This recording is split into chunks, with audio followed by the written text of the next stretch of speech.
What's up YouTube, Joseph here, and I'm giving you guys finally the first new Harpie deck with the new cards. We have Link Monsters.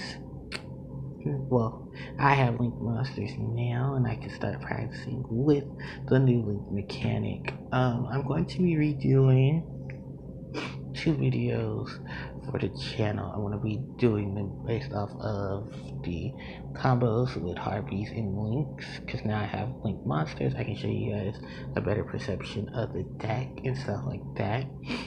Then next to that, I will be doing the revisit for the Harpie's Pet Dragon video. I want to redo that so that I can have that up too, because it is a new format and I have been having a ton of play with the dragons. And of course, as you guys seen my other videos, I've been well, my latest video, I've been playing with Harpie's Pet Dragons, and I've been doing pretty exceptional and pretty well with them. So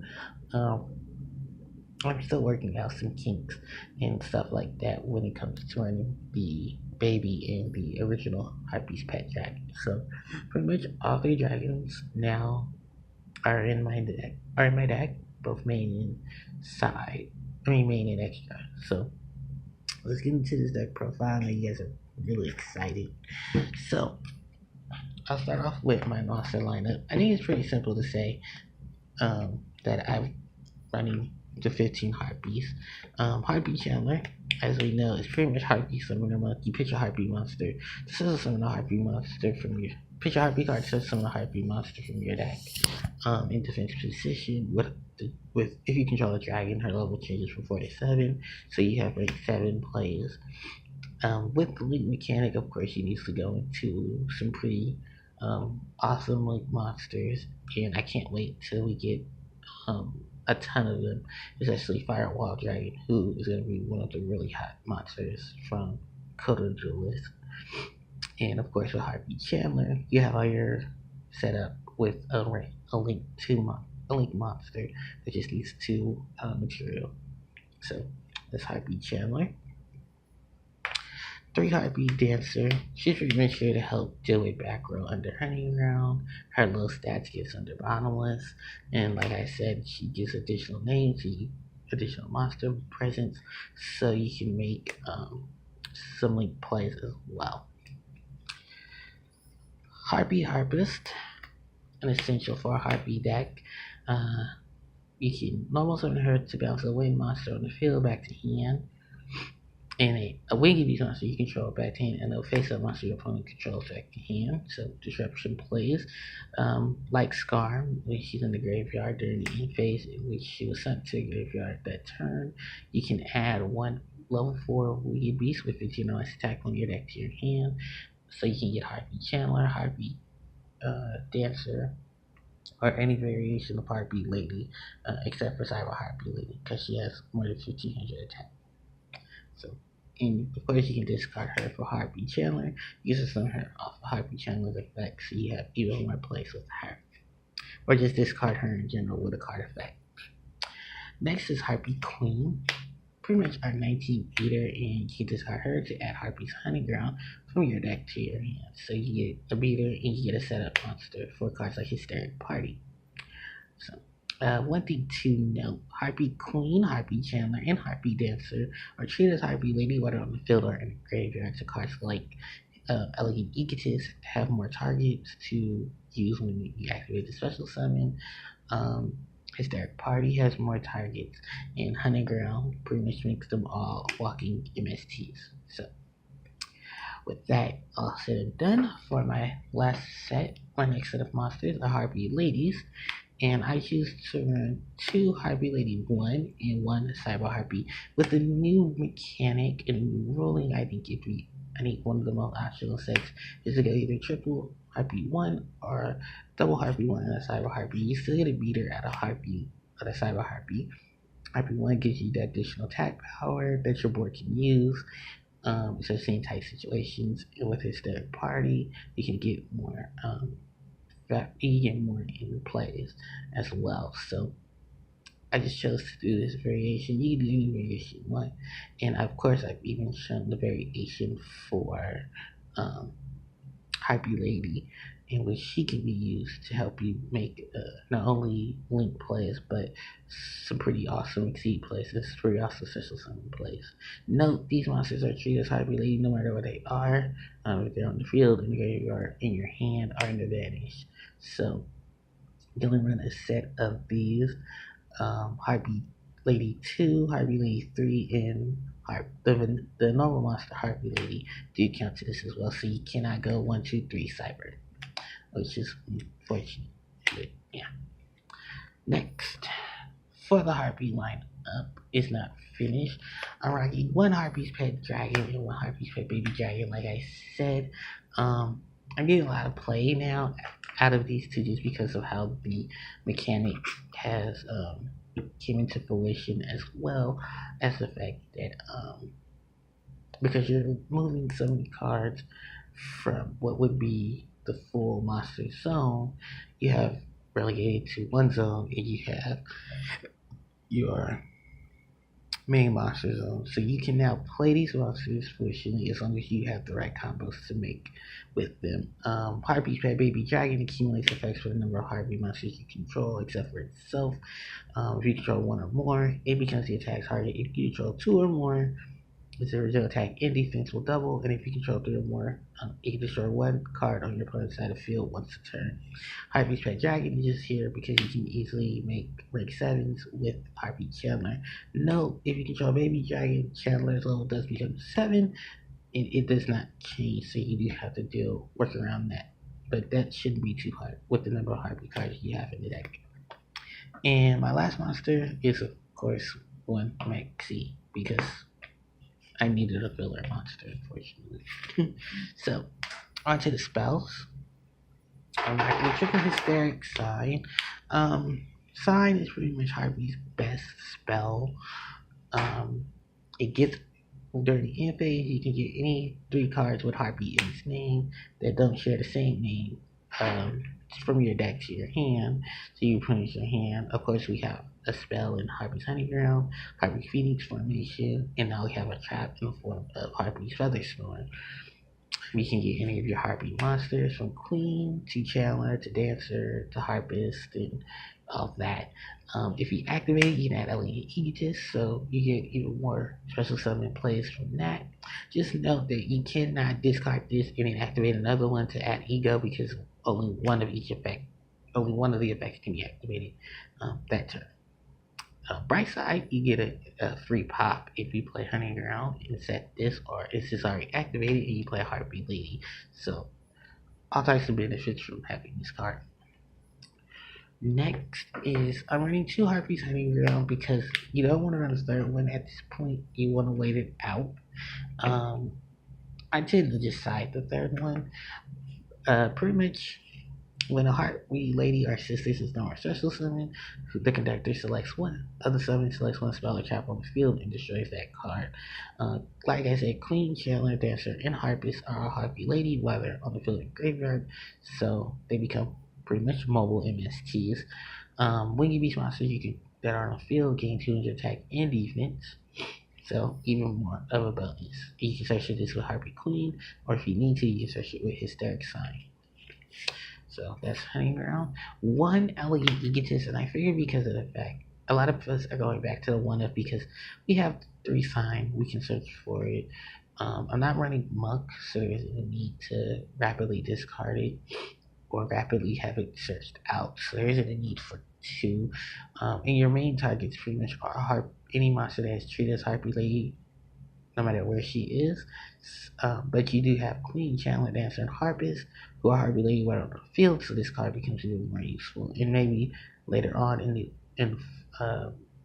as the mechanic grows, we possibly even see Harpie Sisters return. And maybe have some plays with Harpie Sisters as well. So that's Ego. One Divine Wind of the Mist Valley, and that's just because of Harpie Dancer. I tend to not really have any need to search for it. I mean, I could run Terraforming, but I just choose not to.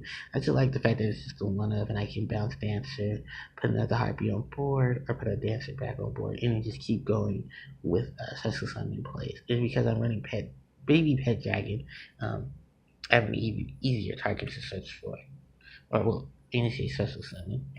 One soul charge just to in case I want to special summon stuff and I don't get to my hysteric parties in time. And plus, I can't summon baby dragon or pet dragon off of hysteric parties. So soul charges is here for any makeshift plays that I want to make.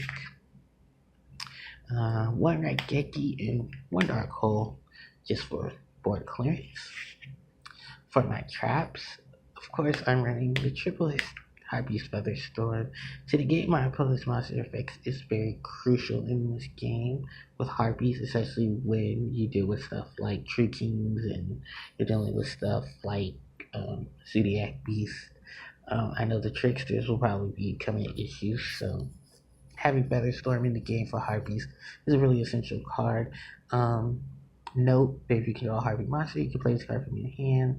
If you draw a Winged Beast, you negate your opponent's monster effects. So with Harpies, that's a win-win. If we do get Harpie's Feather Duster back, this would also be a crucial card to play in.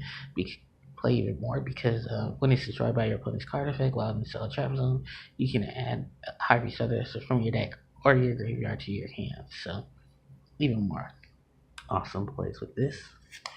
Hysteric Party, pretty much Harpie's go-to special summon card, and with the link, this becomes an even more abrupt needed card because you can play all your Harpie monsters and then go into your link monsters like Decode Talker, Firewall Dragon.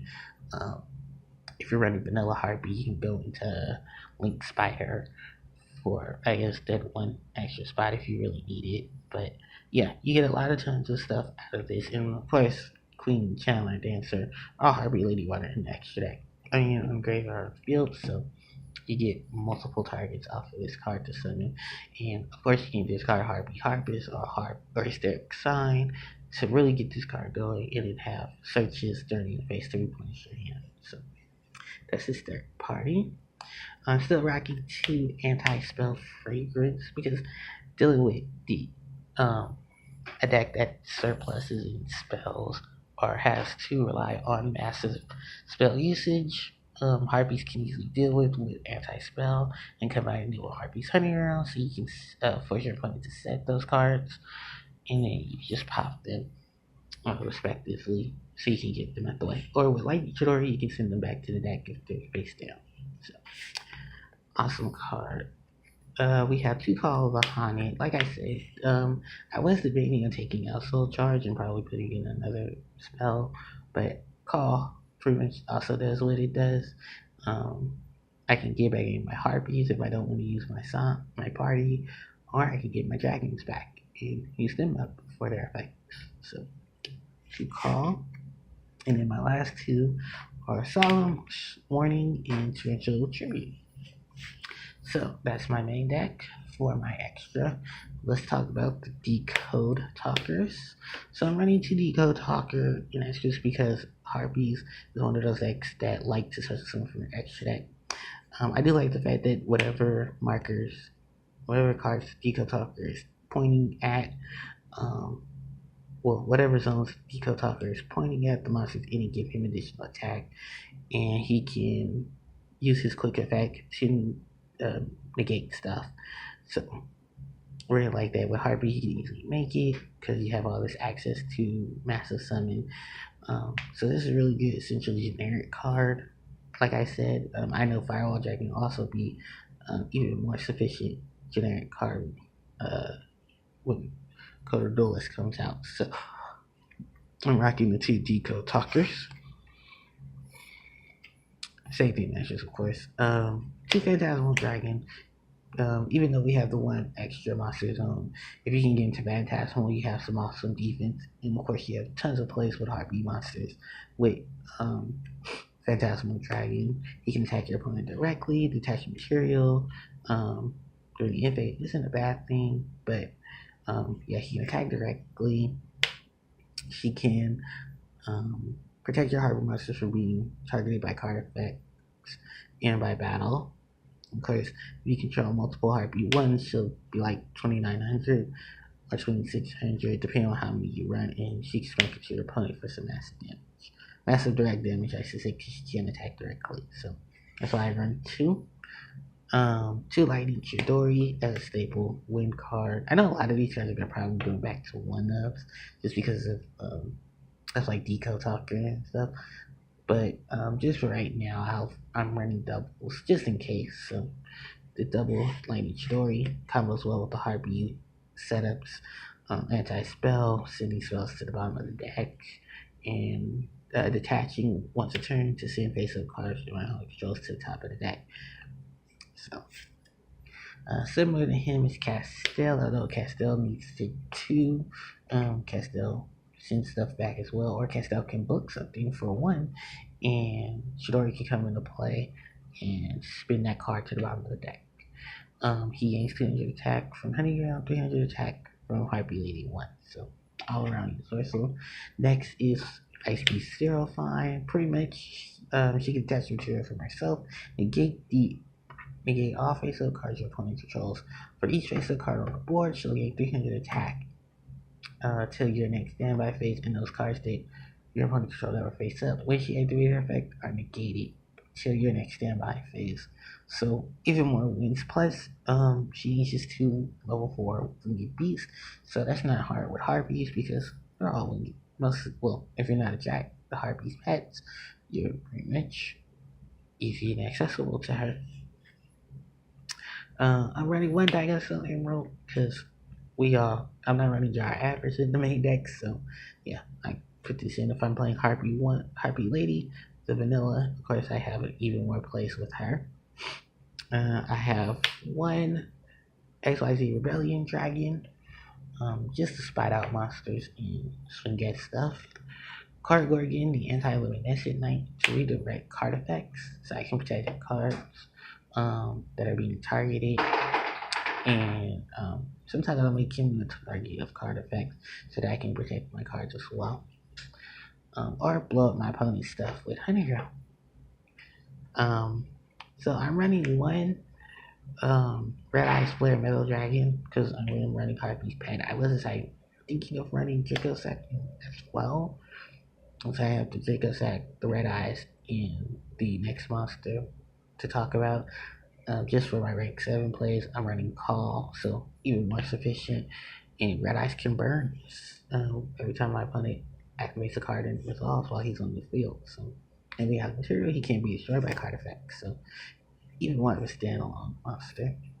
The next monster, of course, is Big Eye, still a monster, and swing with it. That's pretty much what Big Eye is here for. So, really next monster. And then my last two are just generic level 4s, rank 4s in the terms of Silent Anarch and Giant Hand.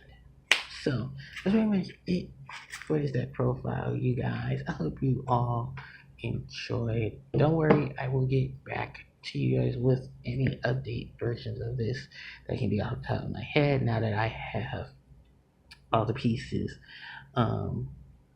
that I needed, because now I have the deck. I have pretty much my startup for Link Summon. So I hope Harpie players around are watching. Like I said, I still have the Harpie Link video up as well.